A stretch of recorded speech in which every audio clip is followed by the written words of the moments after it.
আসসালামু আলাইকুম সবাইকে।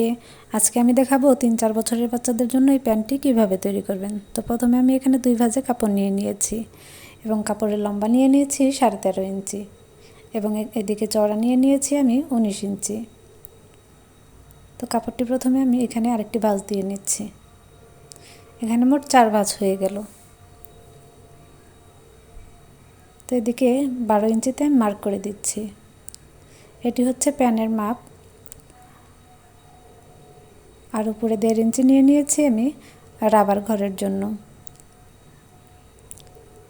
তো আমি কোমরের মাপ নিয়ে নিয়েছি 28 ইঞ্চি, আর এর 4 ভাগের 1 ভাগ হচ্ছে 7 ইঞ্চি। 7 ইঞ্চিতে আমি একটি মার্ক করে দিচ্ছি। তো আপনারা চাইলে কোমরের মাপ বাবুদেরটা নিজেরাই নিয়ে নিতে পারেন এবং একটু কম বেশি হতে পারে 2-1 ইঞ্চি।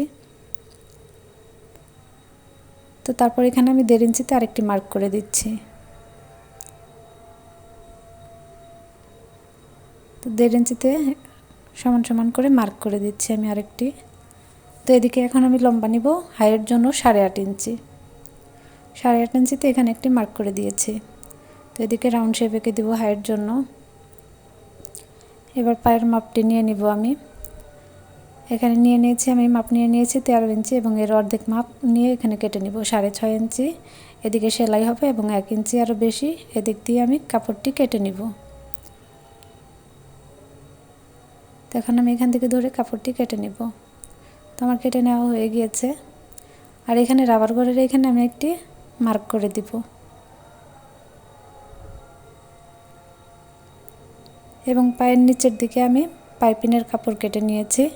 তো যতটুকু লাগবে অতটুকুই কেটে নেবেন। আর এটির লম্বার দিকে আমি নিয়ে নিয়েছি 2 ইঞ্চি পরিমাণ, আর চওড়া যতটুকু লাগে মানে 13 ইঞ্চি নিয়ে নেবেন আপনারা। তো এখন আমি সেলাই করে দেখিয়ে দিব কিভাবে পাইপিংটি বসিয়ে নেব। তো এখানে আমি প্যান্টের নিচের দিকে কাপড়টির উল্টো সাইডে বসিয়ে নেব, মানে প্রিন্টের কাপড়ের উল্টো পাশে আমি সেলাইটি করে দিব।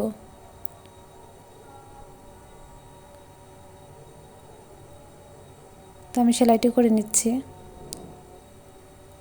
এবার আমি নখ দিয়ে একটু ভেঙে সেলাইটি সমান করে নিচ্ছি এবং এখানে আরেকটি চিকন করে ভাঁজ দিয়ে দিচ্ছি, ভেঙে নিচ্ছি এবং এটি আবার আমি মুড়িয়ে সেলাই করে নেব। তো এইভাবে দিয়ে আমি আবার সেলাই করে নিচ্ছি। পায়ের আরেকটি অংশ আমি সেলাই করে নিয়েছি একইভাবে। তো এখানে সোজা পার্টটি আমি রেখেছি আগে এবং আরেকটি পার্ট ভিতরের দিকে দিয়ে দিলাম, মানে সোজা 2 অংশ ভিতরের দিকে থাকবে এবং হাইটি আমি এদিকে সেলাই করে নেব। তো আমার সেলাই করে নেওয়া হয়ে গিয়েছে এক পাশে। এখন এইখানে যে চিহ্নটি দিয়েছিলাম এখান থেকে 1 ইঞ্চিতে আমি মার্ক করে দিব এবং এখানে হবে রাবারের ঘর। আমি অতটুকু সেলাই বাদ রাখবো। প্রথমে এটুকু সেলাই দিয়ে নিচ্ছি। এবার 1 ইঞ্চি পরিমাণ গ্যাপ রেখে আমি আবার সেলাইটি করে নিব। এভাবে আমি ডাবল সেলাই দিয়ে দিব। 1 ইঞ্চি গ্যাপ রেখে আমি সেলাইটি দিয়ে নিয়েছি।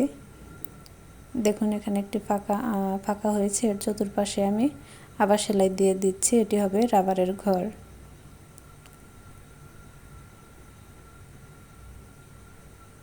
তো রাবারের ঘরটি তৈরি হয়ে গিয়েছে। দেখুন এবার কিভাবে রাবারটি ঢুকাতে হবে। আমি এটিকে উল্টিয়ে নিচ্ছি।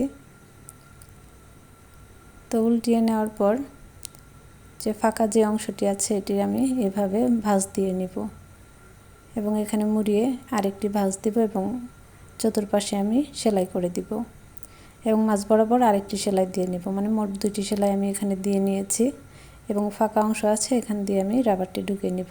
এর জন্য আমি 13 ইঞ্চি পরিমাণ মাপ নিয়ে রাবার কেটে নেব। তো যেহেতু আমি 2টা ঘর করেছি আমি 2টি রাবার কেটে নিচ্ছি। তো আমি সেফটি পিনের সাহায্যে 2টি রাবারই ঢুকিয়ে নেব এবং গিট্টু দিয়ে নিতে হবে এবং নিচের দিকে আমি হাইটিও সেলাই করে নেব। ডাবল সেলাই দিতে হবে এখানে। তো দেখুন আমার রাবার ঘর সেলাই করা শেষ হয়ে গিয়েছে এবং হাইটিও সেলাই করে নিয়েছি। আর আমার আগের ভিডিওতে দেখতে পারবেন এই ফতুয়াটি কিভাবে তৈরি করেছি। সবাই ভালো থাকবেন, সুস্থ থাকবেন। আল্লাহ হাফেজ সবাইকে।